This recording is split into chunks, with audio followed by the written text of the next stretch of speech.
много съм щастлива, че успяхме, защото българина и младото поколение, всички имаме нужда от това.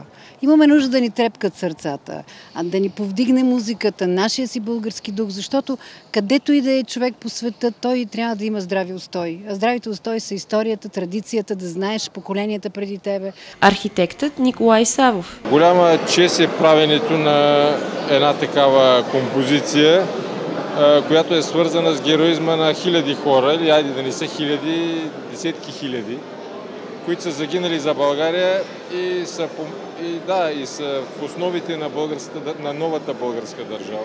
Актьорът от театър Българска армия Иван Налбантов рецитира на откриването опълченците на Шипка на Вазов. Аз искам да говоря за паметника. Според мен той е закъснял.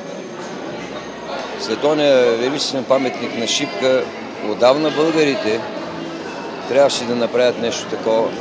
Светлана Салаводникова е руска художничка, която е в София за годината на руската култура в България по повод 130 годишната от освобождението.